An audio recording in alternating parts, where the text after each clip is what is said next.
Halo teman-teman, perkenalkan kami dari kelas akuntansi 2024E dan juga 2024G akan menjelaskan materi mengenai siklus akuntansi di perusahaan jasa. Sebelumnya, perkenalkan anggota kelompok kami, yaitu ada Nada Agustina dengan NIM terakhir 175, Wanda Sofiul Fadila dengan NIM 208, Ananda Erza dengan NIM 091, dan Tabita Dafu dengan NIM 061. Oke, yang pertama, kita harus mengerti apa sih itu perusahaan jasa. Perusahaan jasa adalah jenis bisnis yang tidak menjual barang secara fisik tetapi menyediakan layanan kepada pelanggan. Layanan ini bisa berupa keahlian, keterampilan, atau fasilitas yang membantu mempermudah hidup pelanggan. Misalnya, jika kita menggunakan layanan laundry, kita membayar untuk mencuci pakaian kita agar lebih bersih tanpa harus melakukannya sendiri. Begitu juga dengan jasa pengiriman barang yang mengirimkan paket dari satu tempat ke tempat yang lain. Nah, jadi layanan ini tidak tampak, namun pelanggan membeli pengalaman dan hasil kerja yang diberikan, bukan produk yang bisa dipegang. Dan juga masih banyak contoh-contoh lain seperti bioskop, kemudian rumah sakit, jasa transportasi umum, terus juga jasa pembersihan rumah, dan juga banyak lagi perusahaan jasa lainnya.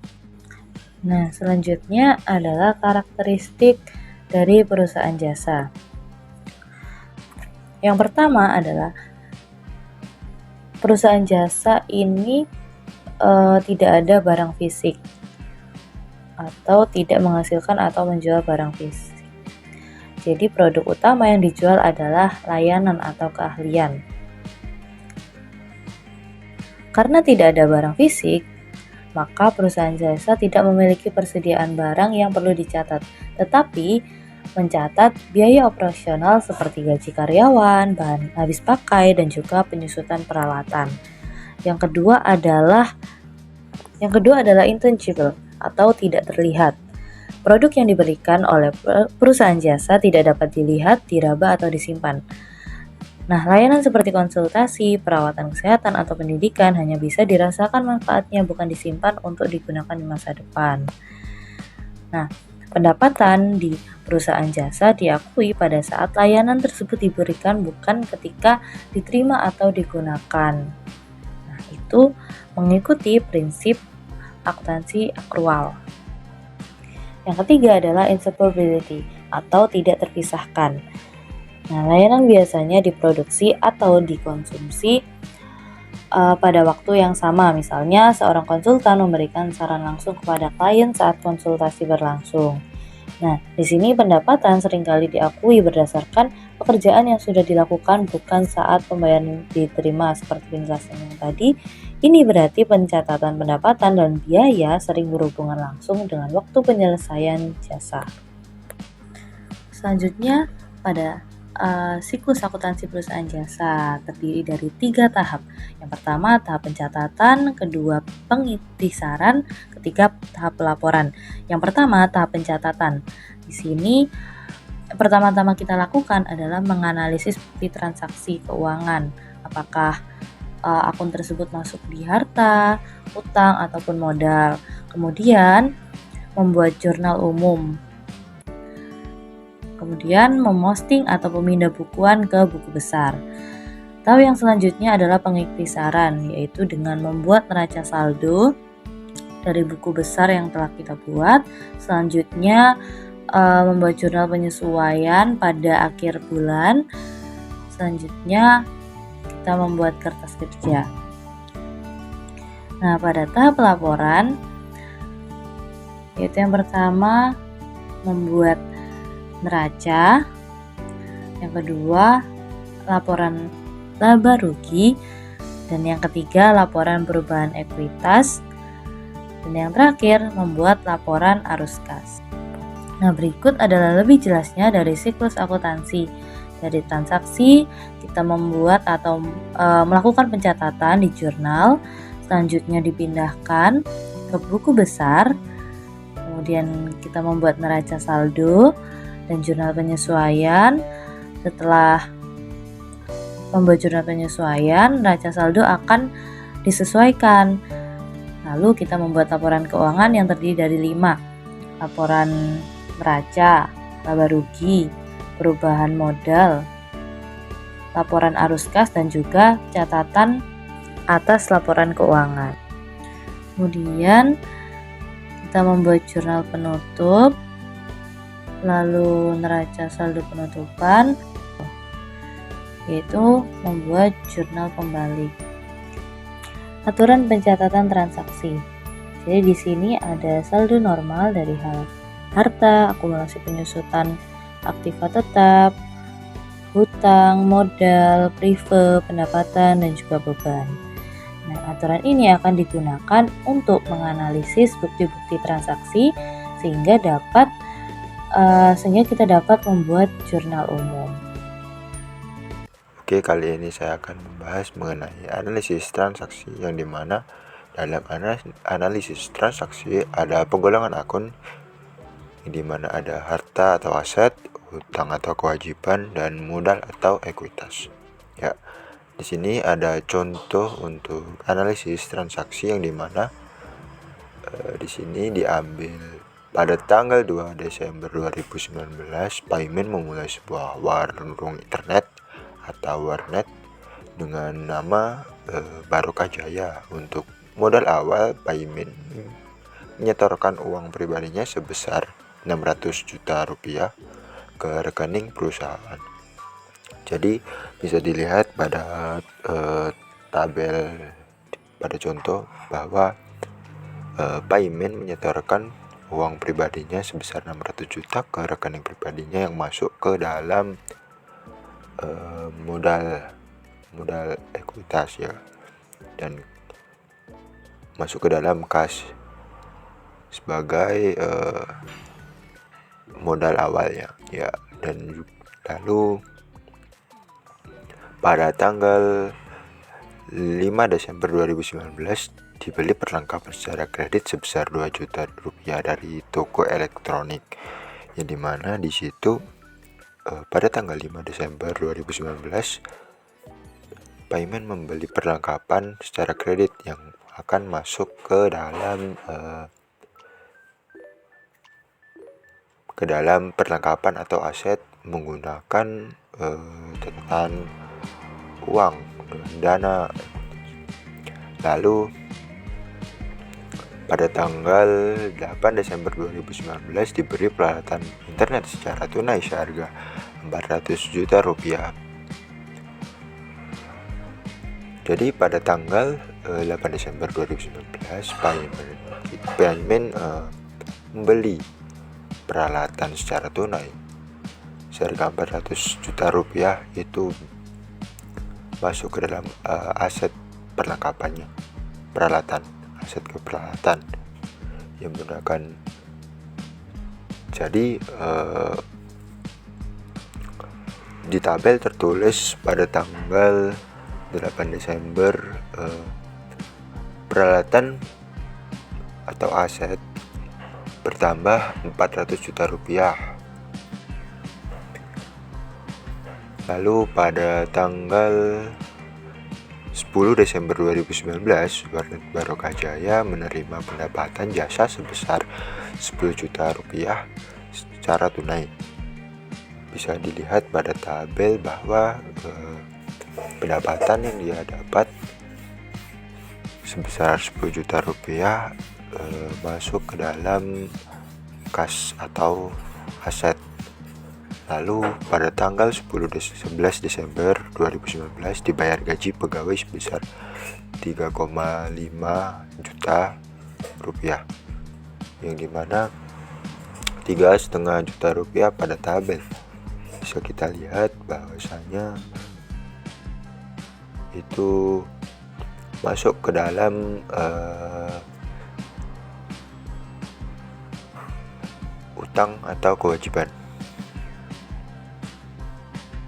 Lalu bisa dilihat pada tanggal 12 Desember 2019 dibayar utang sejumlah Rp1.000.000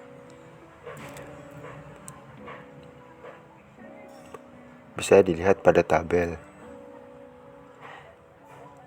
Lalu pada tanggal 15 Desember 2019, Paiman mengambil uang tunai dari perusahaan untuk keperluan pribadinya sejumlah 3 juta, yang dimana brief biasanya kita ambil dari ekuitas atau modal. Pembahasan selanjutnya yaitu membuat jurnal umum. Nah, jurnal umum ini adalah lanjutan dari tadi setelah kita menganalisis. Dituliskannya yaitu di jurnal umum. Jadi tadi di analisis itu kita hanya menentukan, tapi dituliskannya adalah di jurnal umum. Jurnal umum itu apa dan seperti apa? Kita langsung bahas aja ya. Jadi yang dimaksud dengan jurnal umum ini adalah media untuk mencatat semua transaksi. Jadi misalnya nih di bulan Desember ada berbagai macam transaksi nih yang bisa kita lihat dari berbagai macam nota ataupun faktur. Itu nanti dijadikan satu dalam selaporan, disebut dengan jurnal umum ya. Jadi nanti akan ada tabel jurnal umum. Seperti apa bentuk dari jurnal umum ini? Pada umumnya, jurnal umum ini kita tulis dulu judulnya, perusahaan apa, tadi misalnya perusahaan laundry. Kemudian diberi judul jurnal umum di bawah perusahaan tadi dan pertanggal berapa. Misalnya, kita membuat laporan di bulan Desember sehingga pertanggal 31 Desember. Karena akhir di bulan Desember itu tanggal 31 ya. Kemudian di tabel yang bawah ini ada tanggal, akun, kemudian debit dan kredit. Jadi ingat, sisi debit dan kredit ini harus seimbang. Ketika sisi debit dan sisi kredit tidak seimbang ataupun tidak balance, berarti kalian ada kesalahan dalam pengelompokan atau penulisannya. Maka dari itu, kalian harus benar-benar paham pengelompokan dan harus benar-benar paham aturan penulisannya. Kita langsung memasuki contohnya saja ya, seperti apa membuat jurnal umum itu. Pada slide ini terdapat transaksi yang sebelumnya sudah kita analisis. Kita langsung lihat bagaimana ketika sudah dibuat ke dalam jurnal umum ini. Kita tulis dulu judulnya, yaitu laundry amanah. Terus di bawahnya kita bisa tulis jurnal umum. Lalu di bawahnya lagi kita buat per tanggal 31 Desember 2023. Kemudian inilah wujud dari jurnal umum seperti ini ya. Ini yang pertama, yaitu Ana menyetorkan uang tunai untuk modal usaha. Menyetorkan uang tunai berarti Ananya memberikan uang kan ke perusahaan. Uangnya diterima, berarti masuk ke kas perusahaan. Kemudian modal Ana juga berarti bertambah karena Ana yang menyetorkan uang tunainya. Nah, kas kan bertambah, modal juga bertambah. Ketika kas bertambah, ditulisnya di sisi debit. Ini 16 juta ya. Kemudian ketika modalnya bertambah, ditulisnya di sisi kredit, sama 16 juta juga. Seperti itu. Maka dari itu, kalian harus tepat dalam menganalisisnya. Kalau misalnya nih, kasnya ditulis di sisi debit, kemudian nanti modalnya ditulis di sisi debit lagi. Nah, kan hasilnya beda nanti.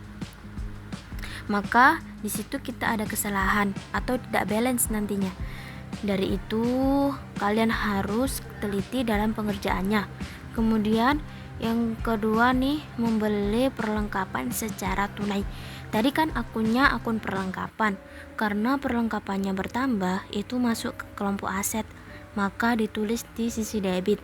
Kemudian secara tunai dibelinya menggunakan uang kas, berarti kasnya kan berkurang, sehingga ditulis di sisi kredit. Seperti itu ya, untuk yang selanjutnya juga sampai transaksi yang terakhir. Kalian harus pahami semuanya. Silakan dibaca terlebih dahulu, disimak kembali baik-baik, dilihat dari setiap transaksinya dan tabelnya. Jadi, ketika kalian sudah bisa menganalisis, di sini kalian hanya tinggal menuliskan nominalnya saja dan menempatkannya di sisi debit ataupun di sisi kredit. Jadi, jumlah akhirnya harus sama di sisi debit dan di sisi kredit. Di situ kan nominal akhirnya kan sama. Jadi di dalam akuntansi ini disebutnya adalah balance. Oke, selanjutnya adalah pemostingan buku besar. Nah, pemostingan buku besar ini sendiri merupakan catatan yang digunakan untuk mencatat semua transaksi keuangan yang dilakukan oleh suatu perusahaan. Nah, bentuk buku besar ini ada 3, yaitu bentuk T, bentuk 2 kolom, dan bentuk bersaldo. Bentuk T ini sangat sederhana, dan dia disebut bentuk T karena bentuknya memang seperti T. Nah, di sini ada nama akun. Nama akun ini itu adalah nama yang sudah kalian tulis di jurnal umum. Jadi misalnya ada akun kas di jurnal, maka di sini kalian tulis akun kas. Kemudian yang kedua adalah bentuk 2 kolom. Jadi yang di sisi kiri digunakan untuk menulis transaksi di sisi debit, dan yang di sebelah kanan itu digunakan untuk transaksi di sisi kredit. Nah, kemudian yang ketiga ini yang sering digunakan yaitu bentuk bersaldo. Di sini ada tanggal, kemudian ada uraian transaksi apa saja. Nah, kemudian yang di atas ini adalah nama akunnya. Jadi nanti kita tulis di sini nama akunnya apa. Misal akun kas, maka kita tulis transaksinya, uraian transaksinya itu apa saja dari untuk kas ini. Nah, kemudian ada saldo akhir. Ini itu isi saldo akhir perusahaan dari setiap transaksi. Nah, di sini ada contoh pembuatan buku besar. Di sini bentuknya adalah 2 kolom. Jadi kita lihat akunnya ada apa saja.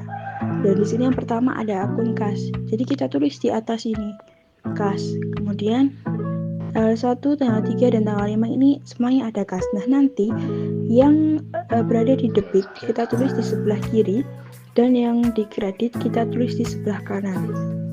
Nah, kita lihat tanggal 1 kas digunakan untuk investasi dan dia berada di debit, maka kita tulis di sebelah kiri keterangan investasi, kemudian di debit sebesar 6 juta.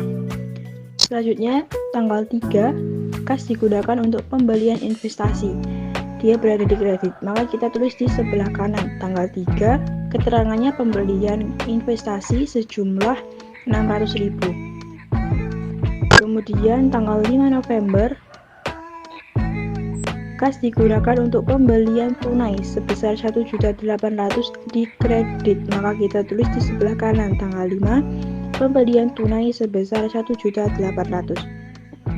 Kemudian akun yang kedua ada modal. Nah, modal ini hanya ada di tanggal 1 saja, dia berada di sisi kredit, maka kita tulis di sebelah kanan modalnya untuk investasi pemilik sejumlah 6 juta. Selanjutnya ada akun kas inventaris. Nah, ini juga hanya ada di tanggal 3 saja. Digunakan untuk pembelian investasi sejumlah 600.000 di sisi debit, maka ditulis di sebelah kiri. Kemudian ada akun perlengkapan.